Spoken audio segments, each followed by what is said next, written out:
ርዕስ የሚሆነው ወከአው ልበክሙ ቅድሜሁ።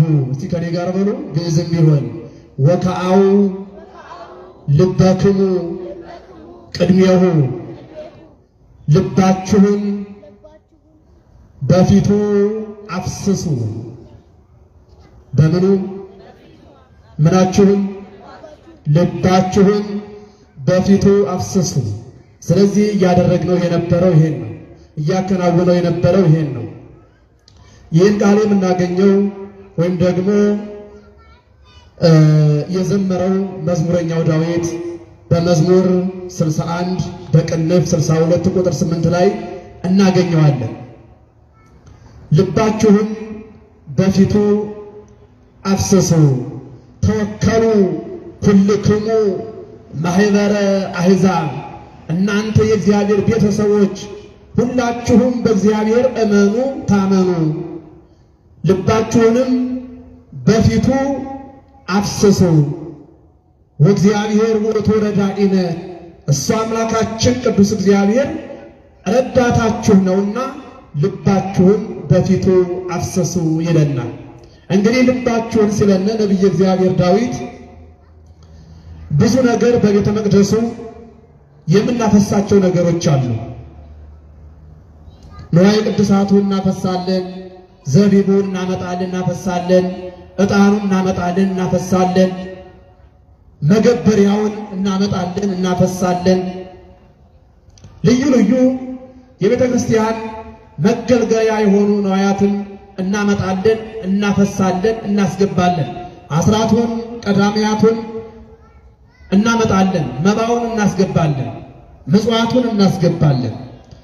ስለዚህ ከነዚህ አስቀድሞ ግን ነቢየ እግዚአብሔር ዳዊት ከነዚህ የሚቀድመው እነዚህን የሚቀድማቸው ከነዚህም አስቀድሞ መደረግ መከናወን ያለበት በእግዚአብሔር ፊት እነዚህን ከማድረጋችሁ በፊት ልባችሁን አፍስሱ ይላል። እሱም ራሱ የቃሉ ባለቤት እግዚአብሔር ይላል፣ ልብህን ስጠኝ ይላል። እግዚአብሔር ከኛ ሂደቱን ጠብቆ ብዙ ነገሮችን ይፈልጋል። ብዙ ነገሮችን፣ ሰላምን፣ ፍቅርን፣ አንድነትን፣ ለቃሉ መገዛትን ይፈልጋል። ነገር ግን ከነዛ ሁሉ ልባችን ይፈልጋል። የተወዳችሁ ክርስቲያኖች፣ የሰው ልብ ብዙ ነገር ይይዛል። እንደምታውቁት ብዙ ነገር ይይዛል የሰው ልብ። ደስታ በልቡ አለ፣ ሐዘን በልቡ አለ፣ ፍርሃት በልቡ አለ፣ ጭንቀት በልቡ አለ፣ ተስፋ አለ። ብዙ ነገሮች በልቡ አሉ። ለሰው ለመንገር የፈራቸው በልቡ ያሉ እሱን የሚያስጨንቁት፣ ለእግዚአብሔር ልነግራቸው እያለ ዛሬ ነገ ንስሐ እገባለሁ እያለ ከእግዚአብሔር ሕግ ወጥቶ የሰራቸው የኃጢአት ሥራዎች ይኖራሉ በልቦናችን ማለት ነው። ስለዚህ ይሄ ቃል ቀጥታ የሚያስረዳን ምንም ነገር በልባችን መያዝ እንደሌለብን ነው። ለልባችን ተይዞ ሸክም ከመሆኑ ውጭ የሚጠቅመው ነገር ስለሌለ የልባችሁ ጭንቀት፣ የልባችሁ ሐሳብ፣ የልባችሁን ፍርሃት አምጥታችሁ ለማን ንገሩት? በፊቱ አፍስሱታል፣ ንገሩት። አዎ አንዳንድ ጊዜ ሰው መናገር ይፈራል፣ መናገር ይፈራል፣ ንስሐ መግባትም ይፈራል፣ ለጓደኛ ማማከርም ይፈራል። ምናልባት ያደረገው ነገር ለጓደኛ እንኳን ቢያማክር ቢያናግር ተስፋ ሰጭ ምክር ይመክረዋል። ይህንስ ለእግዚአብሔር ስጥ፣ ለእግዚአብሔር ንገረው፣ ሄድና በእግዚአብሔር ፊት የልቦና አፍስስ ብሎ ክትል ሊያደርግ ይችላል። ነገር ግን ለሰው አይናገርም፣ ለእግዚአብሔር አይናገርም፣ ለቅርብ አካል አይናገርም። በልቡ ሆኖ ግን እሱን ይፈትነዋል፣ እሱን ያስጨንቀዋል። ስለዚህ የሚያስጨንቃችሁን ብቻ ሳይሆን ያሳዘናችሁን ነገር ሁሉ ለእግዚአብሔር አመጣችሁ ንገሩ ነው። አዎ እሱም የቃሉ ባለቤት አምላካችን ቅዱስ እግዚአብሔር ሸክም የከበዳችሁ ወደ እኔ ኑ ቶሎ አይደለም ያለው? ሸክም የከበዳችሁ፣ የተጨነቃችሁ፣ ያዘናችሁ፣ የተከዛችሁ ወደ እኔ ኑ ቶሎ ለእኔ ንገሩ። የልቦናችሁን በልቦናችሁ ውስጥ ያለው የሚፈትናችሁ ሁሉ አምጡና ወደ እኔ ምን በሉት? አፍስሱት ነው። ከዚህ አንጻር ነው እንግዲህ ነቢየ እግዚአብሔር ዳዊት ወከአው ልበክሙ ቅድሜሁ በፊቱ ልቦናችሁን አፍስሱ፣ ለእግዚአብሔር ተገዙ፣ ያስጨነቃችሁን ያሳሰባችሁን ለእግዚአብሔር ንገሩት። ከሸክም ካስጨናቂ ነገር ነፃ ለመሆን ከፈለጋችሁ ለእግዚአብሔር ንገሩት ነው። ስለዚህ ስንል የነበረው ክርስቲያኖች ይህን ነው። መሐረነ አብ ተሳሃለነ ወልድ መንፈስ ቅዱስ መሐሪ ተዘከረነ በሳይልከ።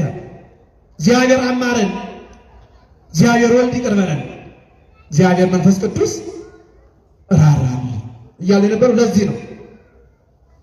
ማረን። ከዚህ የበለጠ ቋንቋ የለም። ከዚህ የበለጠ ለእግዚአብሔር መገዛት ምልክት የሚሆን አነጋገርም ቋንቋም የለም። እግዚአብሔር ሆይ ማረኝ። ከዚህ የበለጠ ምን አለ? ማረኝ፣ ይቅር በለኝ፣ ራራልኝ። ይሄ ነው ልብ ማፍሰስ ወገኖች፣ ልብ ማፍሰስ ይሄ ነው። ልባቸውን ወደ እግዚአብሔር አፍስሰው ብዙ እናቶቻችን፣ ብዙ ወንድሞቻችን፣ አባቶቻችን፣ እህቶቻችን ተስፋ አግኝተዋል። በረከት ያጡት በረከት፣ ዘር ያጡት ዘር፣ በጭንቀት ውስጥ ያሉት ከጭንቀት ተላቀው አይተናል። እነ ሐና እነ ነቢይቱ ሐናን ጨምሮ በቤተ መቅደሱ ምዕመናን ተበትነው አገልግለው ከአገልግሎት መልስ ምንም ምዕመናን በሌሉበት ቤተ እግዚአብሔር ብቻዋን ታለቅስ ነበር። ሰክረሽ ነው ጠጥተሽ ነው እስከምትባል ድረስ ማለት ነው። በሊቀ ካህኑ የሰከርሽ ትመስያለሽ እስከምትባል ድረስ። ነገር ግን እሷ እንዲህ አይደለም። ልቧን በእግዚአብሔር ፊት ምን እያለች ነበረ? እያፈሰሰች ነበረ። የልጅ ችግር ነበረባት። ልጅ ወልዳ ማየት ከፍተኛ ፍላጎቷ ነበረ። በዚህ ምክንያት ታዝን ነበረ። እግዚአብሔር ጸሎቷን ሰማ።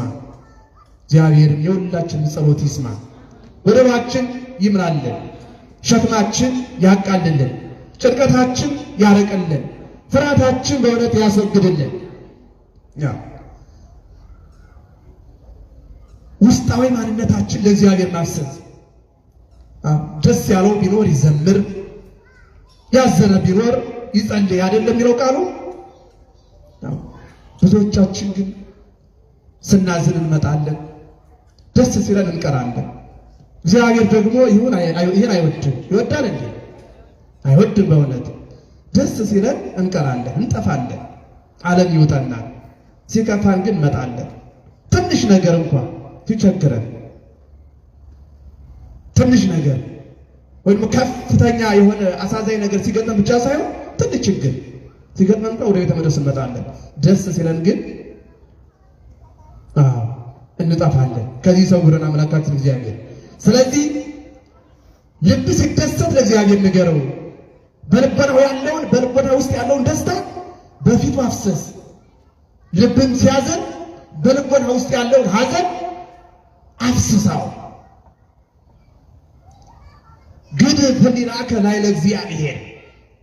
ይኸው መዝሙረኛ በመዝሙር 54 ላይ እንዲህ ይላል፣ ግድፍ ሕሊናከ ላዕለ እግዚአብሔር ወውእቱ ይሴሰየከ። ሐሳብን ሁሉ ለማን ንገር? ለእግዚአብሔር። እሱ ምን ይልሃል? ይመራሃል፣ ይመግብሃል፣ ይንከባከብሃል። ወገኖች ከዚህ በላይ ቃል ኪዳን የለም። ከዚህ በላይ የተስፋ ቃል የለም። በእውነት ግድፍ ሕሊናከ ላዕለ እግዚአብሔር ወውእቱ ይሴሰየከ። ይመግብሃል። ታዲያ ወደሚመግበን፣ ወደሚንከባከበን፣ ወደሚያለብሰን፣ ጭንቀታችን ወደሚያስወግድልን፣ ፍርሃታችን ወደሚያረቅልን ወደ ቤተ መቅደሱ ወደምንጠናናበት መምጣት የከለከለ ማን ይሆን? አርባሩ መጥቶ ማመስገን መማር እንዳንችል የከለከለ ማን ይሆን? ማን ይሆን የተፈታተነ? ተርፍ ጊዜያችን ይህን ሰዓት በቤተ መቅደሱ እንዳናመሽ ማን ይሆን የከለከለን? የምንመጣው ለማንም አይደለም፣ የራሳችን ጎዶሎ ለመሙላት፣ በተስፋ ሙሉ ሰዎች ለመሆን፣ በክርስትና ሕይወት እንድንጠነክር። ከሰት ለእግዚአብሔር ፍኖተከ። አዎ መንገዳችን ለእግዚአብሔር ለመናገር የምንሄድበትን፣ የምንወጣበትን፣ የምንወርድበትን ሁሉ እግዚአብሔር ቀና እንዲያደርግልን ነው የምንመጣው ወገኖች። ተወከል በእግዚአብሔር ወግበር ሰናየ። በእግዚአብሔር ታመን፣ ወግበር ሰናየ መልካም ነገርን አድርግ ወያሃድረከ ዲበ ምድር። አያችሁ በምድር ላይ ጸጋውን አብስቶ እንዲጠብቅህ እንዲንከባከብህ በዕድሜ ላይ ዕድሜ በጸጋ ላይ ጸጋ እንዲጨምርህ በእግዚአብሔር እመን። መዝሙር 36 ላይ ታገኙታላችሁ። ተወከል በእግዚአብሔር ወግበር ሰናየ ወያሃድረከ ዲበ ምድር ወይርእየከ ዲበ ብዕላ። በምድር ላይ ባለው በረከት ሁሉ እንዲያሰማራሽ እንዲያሰማራህ በምድር ያለውን በረከት ሁሉ እንዳይከለክልህ እንዳይከለክልሽ እንዳይከለክለን ከፈለግን በእግዚአብሔር ማመን ነው። ካልሆነ ግን ይህ ሁሉ ይነሳል፣ ይወሰዳል፣ ለሚያመሰግን ይሰጣል። ልቡን በፊቱ ለሚያፈስ ተወስዶ ይሰጣል። ኃላፊነታችን ይወሰዳል፣ ተስፋችን ይነጠቃል። ተወከልቦቱ በሱ ታመን። አሁን ከዚህ የበለጠ በእውነት አብዛኞቻችን ራሳችን ብንጠይቅ ብዙ ጎዶሎ አለብን። የለብንም እንዴ? የለብንም እንዴ? ብዙ ጎዶሎ አለብን አይደለም? ስለዚህ ደግሞ የጎደለበት ደግሞ አይተኛም፣ ተዘልሎ ያንቀላፋል፣ ሰነፍ አይሆንም። የጎደለበት አይደለም እንዴ? አዎ መበርታት መጠንከር ነው። በምን? በጸሎት ልቦናውን አምጥቶ ህሊናውን አምጥቶ አይምሮውን አምጥቶ ለቃሉ ማፍሰስ ለሱ መንገድ ይሄ ነው። በንስሐ መመላለስ ብቻ። እናንተ ይቅርታ ጠይቁኝ እኔ ይቅር እላችሁ ቃሌ ነው። ቃሌ ነው። ስለዚህ ይቅር ለሚለን እኛ ይቅርታ ለመጠየቅ ቀነቀጠሮ እንጠይቃለን። እኛ ለማመስገን ቀነቀጠሮ እንጠይቃለን። ብዙ ጊዜያትን እንፈጃለን። ዛሬ ነገ እንላለን። መቼ ይሆን እያልን እየቀጠርን የበደላችን የመተላለፋችን አንሰው ነገን የራሳችን አድርገን ከርሞን የራሳችን አድርገን ዕለታትን አዝማናትን አውራህን እኛ እንደፈጠርናቸው የእነሱ ባለቤቶች እኛ ሆነን ነገ እንላለን። ነገ ከማለት በእውነት እግዚአብሔር ሊጠብቀን ይመልሰን። ልቦናችሁን አምጥታችሁ በፊቱ አፍስሱ። የልብ ሸክም ብዙ ነው። በተለይ በዚህ ዘመን ወገኖችን ምናልባት አንዳንዶቻችን እንደ ግለሰብ መልካም ደህና ብንሆን የጎደለ ነገር ባይኖርም እንኳ እንደ ሕዝብ ጎሎብናል። አይደለም እንዴ? እንደ ሕዝብ ጎሎብናል፣ እንደ ከተማ ጎሎብናል፣ እንደ ሀገር ጎሎብናል፣ እንደ ዓለም ጎሎብናል። ክርስቲያን ደግሞ ለራሱ አይኖርም። ምናልባት አንዱ በጤና መልካም ቢሆን በበረከትም መልካም ቢሆን በልጆችም በወዱ ነገር የተሳካለት ቢሆን ነገር ግን የሌላው ቁስል የእሱ ቁስል የእሱ ቁስል። በተለይ ቅድም ስታመሰግኑት ስትለምኑት የነበረበት ጸሎት ጊዜ ኑሯችሁ ዛሬ እጃችን ላይ ያሉት ሁሉ ያስረዱናል። ስልካችን ያስረዳናል። ማረና ብን ብታዩት ስለ ሀገር ነው፣ ስለ ሕዝብ ነው፣ ስለ ግለሰብ ነው። ይቅር በለን፣ ሀገራችን ወደ ጽኑ ሰላም መልስልን፣ ሕዝባችን አንድ ያድርግልን። የአብያተ ክርስቲያናት መከራ ይብቃ፣ የሕዝብ መከራ ይብቃ ነው ጸሎት። በውስጡ ያለው ይሄ ነው። ይህን ደግሞ እግዚአብሔር ይሰማል። ከእኛ የሚጠበቀው ነገር መጥተን ይህን መጠየቅ ነው። ለሁሉም ገደሎቻችን መፍቻ ቁልፍ መክፈቻ ቁልፍ ወገኖቼ ጸሎት ነው። ጸሎት ነው። ተምረን መዳረሻችን ጸሎት ነው። አይደለም እንዴ? አይደለም እንዴ? ተምረን መዳረሻችን የትምህርት ውጤታችን የጉባኤ ውጤታችን ብዙ ጊዜ የመማራችን ውጤት የሚሆነው በጸሎት መኖር ነው። ጸሎት ማለት ደግሞ ምስጋናም ነው ልመናም ነው። ሲጎድል ጥያቄያችን እንጠይቃለን፣ ሲሞላልን ደግሞ ለሞላልን ምን እናቀርባለን? ምስጋና እናቀርባለን። አያችሁ፣ ያለ ጸሎት መኖር አይቻልም። ያለ ጸሎት የሚኖር ክርስቲያናዊ ሕይወት ወይም ደግሞ ክርስቲያን ሊባል አይችልም። አምላካችን እግዚአብሔር ብዙ ሰዓታትን ለስጋችን እንድንሰራ ፈቅዶልናል። ለምናችን? ለስጋችን። ሰዱሰ ዕለተ ትገብር ግብረከ ወበሳቤት ዕለት በቀደሙት አባቶች 6 ቀን ስለ ስጋ ስራ፣ በሰባተኛው ቀን እግዚአብሔርን አመስግን። እኛ ደግሞ እስከ 10 ሰዓት እስከ 11 ሰዓት ሰርተን 12 አንዷን ሰዓት እዚህ ብናሳልፍ መልካም አይደለም? እህቶች ወንድሞች፣ መልካም አይደለም? ያከስረናል እንዴ? አዎ 24 ሰዓት ሰጥቶን 1 ሰዓት ማመስገን፣ እውነት 1 ሰዓት ማመስገን፣ 30 ደቂቃ ማመስገን። አሁን ረጅም ሰዓት የምንለውን ቁመን ነበረ። እንደኛ አሁን ረጅም ሰዓት እንዳቆምናችሁ ይሰማናል። ምክንያቱም ገና የጸሎት እንትኑን አልተለማመድነውም። ከ1 ሰዓት በላይ ቆማችሁ ነበር አይደል? አዎ እኛው ለኛ ይሄ ብዙ ነው። እኛም እንዳደከምናችሁ ይሰማናል። ነገር ግን ለእግዚአብሔር ይሄ ያንስበታል ወይስ ይበዛል?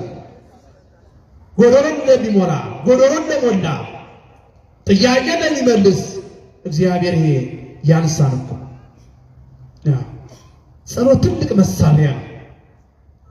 ጸሎት ማለት የክርስቲያን የሁላችንም ትጥቅ ነው ወገኖችን። ትጥቅ የሌለው ወታደር ይባላል እንዴ? ለጠላት የመጋለጥ ዕድሉ ቅርብ አይደለም? በጣም ቅርብ እኮ ነው ለጠላት አይደል? ካልታጠቀ። እኛም እኮ ረቂቅ የሆነ ጠላት አለን። እንዴት እንደሚወጋ እንዴት እንደሚጠረን የማይታይ ሲፈልግ በረቂቅ ይመጣል፣ ሲፈልግ ደግሞ በሰዎች ላይ አድሮ ተጭኖ ይመጣል አይደል? ይህን ለመዋጋት ወገኖቼ፣ እናቶቼ ጸሎት ያስፈልጋል። እናቶቻችን ጸሎታችሁ ይሰማል። ሐና የእናንተ አብነት ናት። ድንግል ማርያም የእናንተ አብነት ናት። ስትጸልዩ የወጣቶች ቅስፈት፣ የትውልዱ መበተን ይቀራል። ልጆቻችሁ የእናንተ ይሆናሉ። ልጆቻችን የቤተ ክርስቲያን ይሆናል ስንጸልይ። ነገር ግን ዝም ብለን በየቤታችን አረፍ ብለን ችግሮችን በሰማን ቁጥር ከንፈራችን መምጠጡ ምንም ጠብ የሚል ነገር የለም። እግዚኦ መሐረነ ክርስቶስ፣ መሐረነ አብ፣ ተሳሃለነ ወልድ፣ ተሳሃለነ መንፈስ ቅዱስ። በቃ ይሄ ነው ያጣነውን ነገር የምናገኝበት ትልቁ መሳሪያ ጸሎታችን ነው። የክርስቲያን ትጥቁ ትልቁ ጸሎት ነው። የዕለት እንጀራ የምናገኝበት መንገድ ጸሎት ነው አይደለ እንዴ? እናንተ ስትጸልዩ እንዲህ ብላችሁ ምን በሉ? ጸልዩ። የዕለት እንጀራችን ስጠን ዛሬ። ወገኖቼ ከዚህ በላይ ቃል የለም። የዕለት እንጀራ ያጣችሁ፣ ኑሮው የከበዳችሁ፣ ኑሮ ያልከበደው አለ? ኑሮ ያልከበደው አለ? የለም፣ በእውነት የለም እኮ። ስለዚህ የዕለት እንጀራ ስጠን፣ አንተ እንድናመሰግን አበርታን ይላል። የዚህ ትርጓሜ የዕለት እንጀራ ምንድን ነው? የሥጋ የዕለት እንጀራ ዳቦ ነው አይደለ? የነፍስ የዕለት እንጀራ ደግሞ መጥቶ በአጸደ ቤተ መቅደስ ምን ማለት ነው? ማመስገን አይደለ? የዕለት እንጀራ የእያንዳንዳቸው ምግባቸው ምን ያለ ነው? የተለያየ ነው አይደለ? የነፍስ ምግብ የራሷ ነው፣ የሥጋ ምግብ የራሷ ነው። ሁላቸውም ምግባቸውን የሚያገኙት በመጠየቅ ነው። የዕለት እንጀራችን ስጠን ዛሬ፣ በደላችንን ይቅር በለን። እንዴ ታዳኛ አልበደልን ይሆን ወገኖች? አልበደልንም እንዴ? አልበደልንም እንዴ? ሕጉን ጠብቀናል እንዴ? በትእዛዙ ተጉዘናል እንዴ? ንስሐ ገብተናል፣ ቆርበናል፣ ቅዱስ ሥጋውን ክቡር ደሙን ተቀብለናል ወገኖች። ስለዚህ ይሄ ነው በደላችን ይቅር በለን። ወደ ፈተና ምን አትበለን፣ አታግባን። አሁን በፈተና ውስጥ አይደለም ያለነው ማለት ነው፣ በሰላም ውስጥ ነው ያለነው። ወገኖች እንደምታዩት በቴሌቪዥኑ በስልኮቻችን እንደምታዩት እኮ እንደ ሕዝብ እንደ ሀገር ወጣቱ ግራ ተጋብቶ በረሃ ገብቶ ጫካ ለብሶ፣ እግዚአብሔር ደግሞ ይሄ በረከቱን ወይም ደግሞ ፊቱን ከኛ ሲመልስ ነው። እኛ ለእሱ እንገዛ ስንል ገጸ ምሕረቱን ሲመልስ በቋንቋ እንግባባ፣ ሁሉም ወዳዶች እንሆናለን። ለመሪ አንገዛ።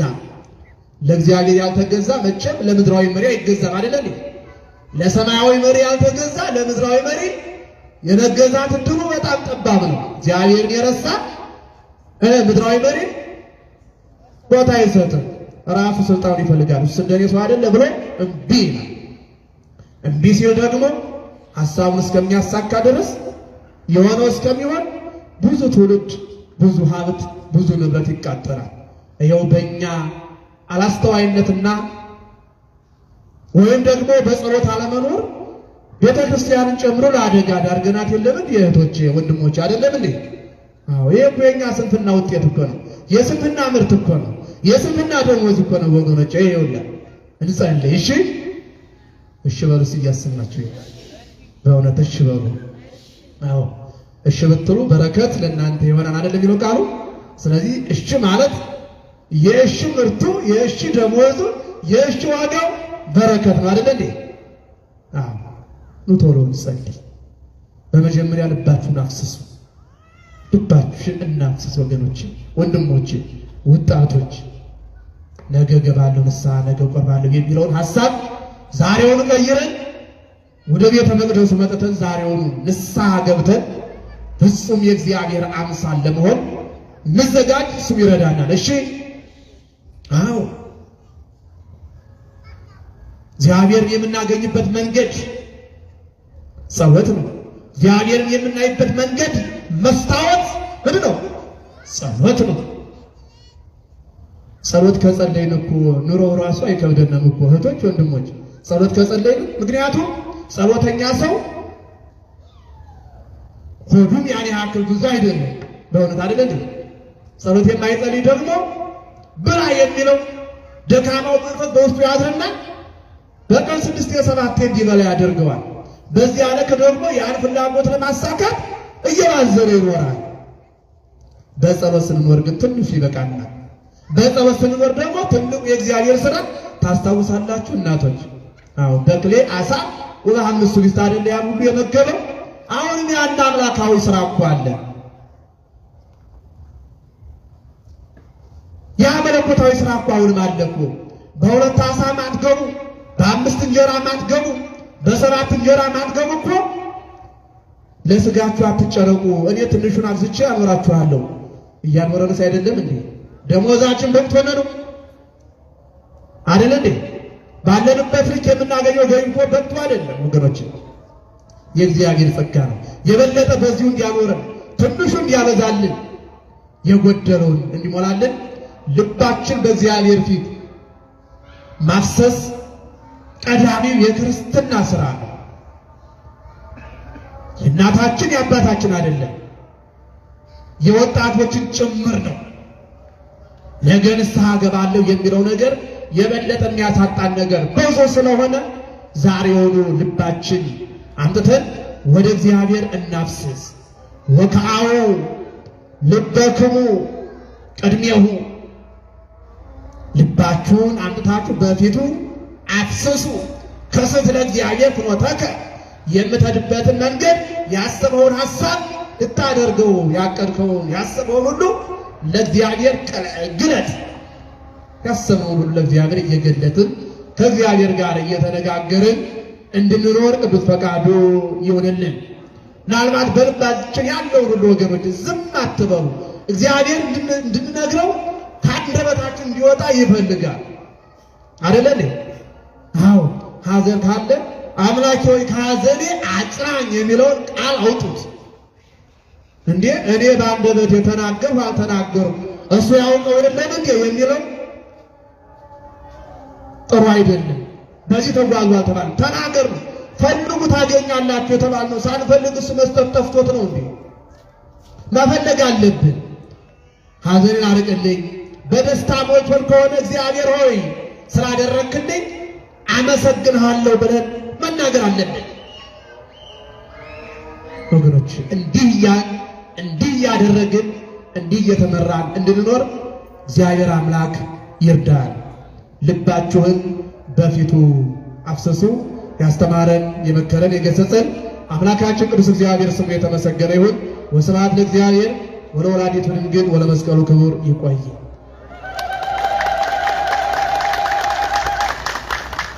አመስግኑት፣ ደግማችሁ ሰልሱት። በመምህራችን ላይ አድሮ የመከረንና ያስተማረን የገሰጸን የባረከን አምላካችን ስሙ የተመሰገነ ይሁን። ቃሉን ላስተማሩን ለመምህራችን ለሊቀ ብርሃናት ሀብተ ማርያም ቃለ ሕይወትን ያሰማልን፣ ቃለ ሕይወትን ያሰማልን። የአገልግሎት ዘመናቸውን ይባርክልን። እኛም በተማርነው ትምህርት 30 60 መቶ ያማረ ፍሬ እንድናፈራ አምላካችን ይርዳን። ልባችሁን በፊቱ አፍስሱ ብለው መምህራችን በዚህ ኃይለ ቃል ላይ ተነስተው ከዕለቱ ጋር አዋህደው ከሕይወታችን ጋር አገናኝተው አመስጥረው የራቀውን አቀርበው የረቀቀውን አጉልተው አስተምረውናልና መማር ለማወቅ ማወቅ ደግሞ ለመስራት ነውና የፍሬ ሰዎች እንድንሆን አምላካችን ይርዳን። እንደሚታወቀው ዛሬ የምህላ ቀን ነው፣ የጸሎት ቀን ነው። ከቀኑ ጋር አገናኝተው ነው ያስተማሩን። በድጋሚ ለመምህራችን ቃለ ሕይወትን ያሰማልን። እንደሚታወቀው ዓርብ የጸሎት ቀን ነው። ሌላው ቅዳሜ እስካሁን የአዲስ ኪዳን ቀን ነበር። ቅዳሜን ግን ተቀይሮ ወደ ረቡዕ የአዲስ ኪዳን ቀን ሆኗል። ቅዳሜ በስፋት በዚህ በግቢያችን ውስጥ ለወጣቶች ኮርስ እየተሰጠ ስለሆነ በዚያ ምክንያት የቅዳሜ የአዲስ ኪዳን ትርጓሜ የሚሰጠው ወደ ዕለተ ረቡዕ ተቀይሮ ከማቴዎስ ወንጌል ከመቅድሙ ጀምሮ አሁን ምዕራፍ 14 ላይ ደርሶ ትርጓሜ በስፋት እየተሰጠ ነው። ሊቃውንቱ እነ የኔታ ሳሙኤልና የኔታ ለዓለም እያብራሩ አንዳቸው እየተረጎሙ አንዳቸው ደግሞ ከእናንተ የሚመጣውን ጥያቄ በሳምንቱ ያልገባችውን መልስ እየሰጡ የመጽሐፍ ቅዱስ ጥናት ወይም ደግሞ ትርጓሜ እያስተማሩ ነው። እንደዚሁ እንደምታውቁት ዕለተ ሰሉስ ወይም ደግሞ ማክሰኞ የሥርዓተ ቤተ ክርስቲያን የምንማማርበት ዕለት በመምህራችን በልሳነ ጳውሎስ መምህር ምስክር ጌታ ነው በስፋት እየተሰጠ በተለይም አሁን ላይ ሥርዓተ ቅዳሴ ምንድን ነው የሚለውን ቅዳሴን ከሕይወታችን ጋር እያገናኙት ትምህርት በስፋት እየሰጡ ነው። ይህም እንዳያመልጣችሁ። ሌላው ሐሙስን በአየር ጤና ሁሌ ትዝ እንዲላችሁ ሐሙስን ስታስቡ በአየር ጤና ኪዳነ ምሕረት ምሽታችሁ እንዲሆን እንድታስቡ ቤተ ክርስቲያናችን መልእክቷን ታስተላልፋለች። አምላካችን ስሙ የተመሰገነ ይሁን። ሊቃውንትን ያሳጣን። ከዚህ በመቀጠል ቁጫን ብድግ ብለን በመግቢያችን ላይ ከዘመረልን ከዘማሪ ግርማ ጋር አጭር ዝማሬ አብረን ከእርሱ ጋር እንዘምራለን። ወደ ዘማሪ ግርማ ወስዳችኋለሁ።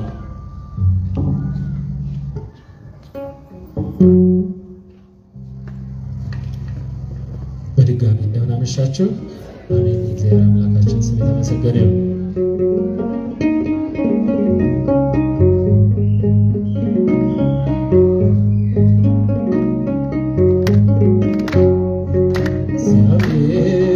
ስራው ድንቅ ነው፣ ለእኔ ያደረገው ብዙ ነው።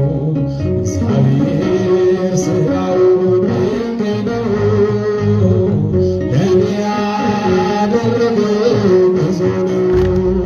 እግዚአብሔር ስራው ድንቅ ነው፣ ለእኔ ያደረገው ብዙ ነው። ስራው ድንቅ ነው፣ ለእኔ ያደረገው ብዙ ነው። ረዳት እርሱ ነው ከሰማያት፣ እግዚአብሔር ጠባቂ የኔ ሕይወት፣ ብርሃኑን በፊቴ የሚያበራ አምላኬ ድንቅ ነው የእርሱ ሥራ። ስራው ድንቅ ነው፣ ለእኔ ያደረገው ብዙ ነው። እግዚአብሔር ስራው ድንቅ ነው፣ ለእኔ ያደረገው ብዙ ነው። በመንገዴ ሁሉ የሚመራኝ ስነሳም ስወድቅ የሚያስበኝ መጣልኝ ከወገኔ ከሁሉ ይበልጣል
ማርያም እጮሃለሁ ድንግል እናትን እጠራለሁ እና አባ ኤፍሬም ባርኪኝ ወድስኝ ልጄ በይኝ ውዳሴ ማርያም በሰርክ ጸሎት ላይ ውዳሴ ማርያም ዜማ ስናደርስ ውዳሴ ማርያም ድንግል ትመጣለች ውዳሴ ማርያም በቤተ መቅደስ ውዳሴ ማርያም የብርሃን ምንጣፍ ውዳሴ ማርያም ከፊቷ ትነጥፏል ውዳሴ ማርያም ቅዱስ ኤፍሬም ታጥቆ ውዳሴ ማርያም ያመሰግናታል ውዳሴ ማርያም እጮሃለሁ ድንግል እጠራለሁ እንደ አባ ኤፍሬም ባርኪኝ ወድስኝ ልጄ በይኝ ውዳሴ ማርያም አባ ሕርያቆስ ውዳሴ ማርያም ምስጋና ያደርሳል ውዳሴ ማርያም የቅዳሴው ዜማ ውዳሴ ማርያም ልብን ይመስጣል ውዳሴ ማርያም በቁን ነገር ልቤ ውዳሴ ማርያም አወጣ እያለ ውዳሴ ማርያም ዳዊት በገናው ውዳሴ ማርያም እየደረደረ ውዳሴ ማርያም እጮሃለሁ ድንግል እናቴን እጠራለሁ እንደ አባ ኤፍሬም ባርኪኝ ወድስኝ ልጄ በይኝ ውዳሴ ማርያም ለንጽሕናችን ውዳሴ ማርያም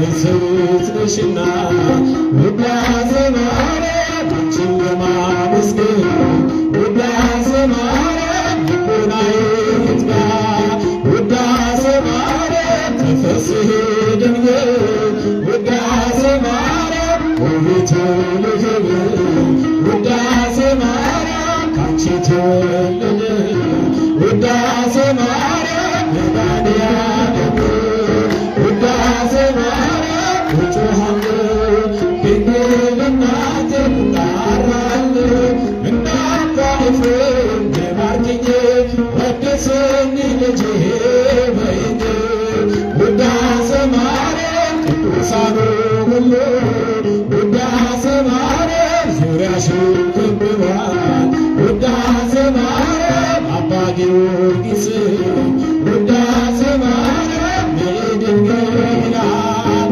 ውዳሴ ማርያም በወርቅ ዙፋን ላይ ውዳሴ ማርያም ተቀምጠሽ ሳይሽ ውዳሴ ማርያም ልቤ ተሰወረ ውዳሴ ማርያም ድንግል በግርማሽ ውዳሴ ማርያም እጮሃለሁ ድንግል እናቴን እጠራለሁ እንደ አባ ኤፍሬም ባርኪኝ ወድስኝ ልጄ በይኝ ውዳሴ ማርያም እጮሃለሁ ድንግል እናቴን እጠራለሁ እንደ አባ ኤፍሬም ባርኪኝ ወድስኝ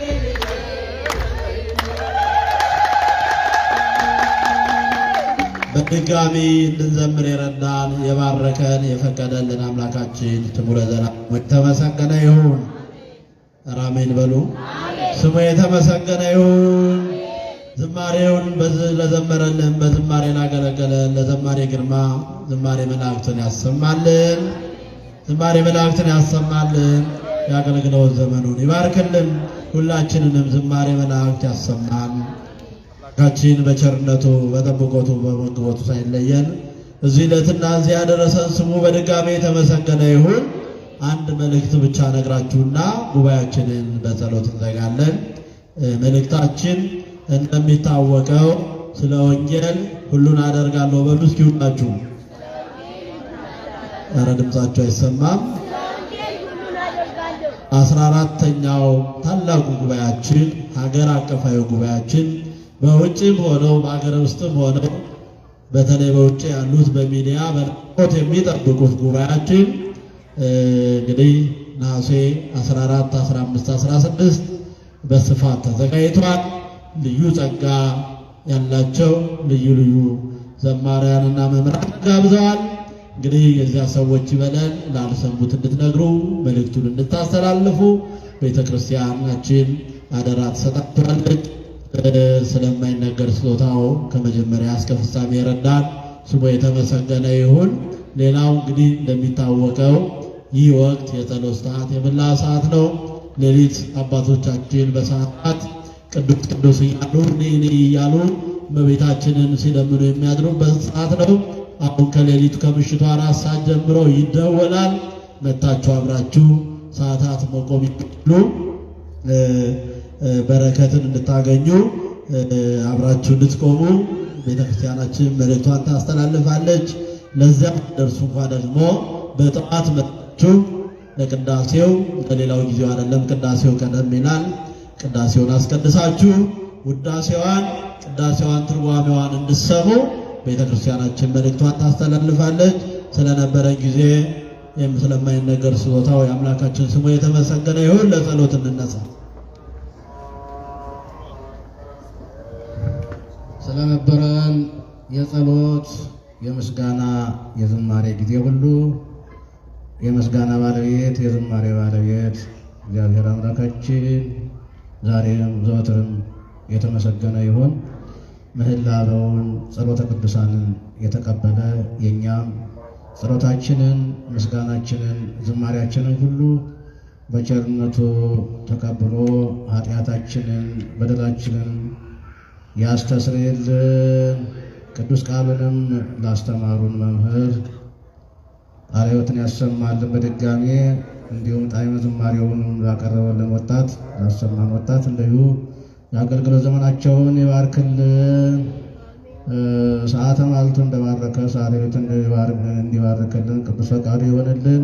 ሁላችንንም በጾም በጸሎት በመግባር በትሩፋት በተዋሕዶ ሃይማኖት አጽንቶ ይጠብቀን። እናታችን ንጽሕተ ንጹሐን ቅድስተ ቅዱሳን ድንግል ማርያም በረድኤቷ በረከት አትለየን። በቃል ኪዳኗም ተጠብቀን ጾሙን ጾመ ድነት ጾመ ስርየት ሱባኤውንም የበረከት ያደርግልን። አምላካችን ወርኃ ክረምቱን ማግደ ክረምቱን በሰላም አሳልፎ ለብርሃነ መስቀሉ እንዲያደርሰን ፈቃዱ ይሁን። አባታችን ሆይ እንጸልይ። አባታችን ሆይ በሰማያት የምትኖር ስምህ ይቀደስ፣ መንግሥትህ ትምጣ፣ ፈቃድህ በሰማይ እንደሆነች እንዲሁም በምድር ላይ ትሁን። የዕለት ምግባችንን ስጠን ዛሬ፣ በደላችን ሁሉ ይቅር በለን እኛም የበደሉንን ይቅር እንደምንል፣ አቤቱ ወደ ፈተና አታግባን ከክፉ ሁሉ አድነን እንጂ መንግሥት ያንተ ናትና ኃይል፣ ክብር፣ ምስጋና ለዘላለሙ አሜን። በቤታችን ቅድስት ድንግል ማርያም ሆይ በመልአኩ በቅዱስ ገብርኤል ሰላምታ ሰላም እንልሻለን። በሐሳብሽ ድንግል ነሽ፣ በሥጋሽም ድንግል ነሽ። የአሸናፊ እግዚአብሔር እናት ሆይ ሰላምታ ላንቺ ይገባሻል። ከሴቶች ሁሉ ተለይተሽ አንቺ የተባረክሽ ነሽ፣ የማኅፀንሽ ፍሬ ቡሩክ ነው። ጸጋን የተመላሽ ድንግል ሆይ ደስ ይበልሽ፣ ልዑል እግዚአብሔር አምላክ ከአንቺ ጋር ነውና ከተወደደው ልጅሽ ከጌታችን ከመድኃኒታችን ከኢየሱስ ክርስቶስ ዘንድ ይቅርታና ምሕረትን ለምኝልን ኃጢአታችን ሁሉ ያስተሰርይልን ዘንድ ለዘላለሙ አሜን። ኃጢአት ማሰሪያ የተፈታ ንጹሐን ያደርገን ዘንድ እግዚኦ መሐረነ ክርስቶስ እንበል 12 ጊዜ። እግዚኦ መሐረነ ክርስቶስ፣ እግዚኦ መሐረነ ክርስቶስ፣ እግዚኦ መሐረነ ክርስቶስ፣ እግዚኦ መሐረነ ክርስቶስ፣ እግዚኦ መሐረነ ክርስቶስ፣ እግዚኦ መሐረነ ክርስቶስ። ያለፈውን ይቅር ብሎ ለሚመጣው ይጠብቀን ዘንድ በእንተ እግዝእትነ ማርያም መሐረነ ክርስቶስ እንበል ከማሁ በእንተ እግዝእትነ ማርያም መሐረነ ክርስቶስ ንስሐን የሚቀበል ኃጢአትንም ይቅር የሚል ጌታችን አምላካችን መድኃኒታችን ኢየሱስ ክርስቶስ የሁላችንም ኃጢአት በደል ይቅር ይበለን። የማይሰራ ኃጢአት እግዚአብሔር ይፍታ። ሁላችንም እግዚአብሔር አምላካችን በቸርነቱ ይባርከን። የእናታችን የቅድስተ ቅዱሳን የድንግል ማርያም ምልጃና ጸሎት አይለየን። ሰላም እደሩ። ሰላም እግዚአብሔር ከሁላችን ጋር ይሁን። አሜን። የተከበራችሁ ኦርቶዶክሳውያን ወንበሩ ባለበት ይሁን፣ ወንበሩን ብቻ ወደ ውስጥ አስገቡልን። ክፋት ሳይነካችሁ ሾክ ሳይወጋችሁ በሰላም ወደ የቤታችሁ ግቡ። በአንድ ሰፈር ያላችሁ በአንድ ላይ በየሰፈራችሁ ሰብሰብ እያላችሁ ግቡ።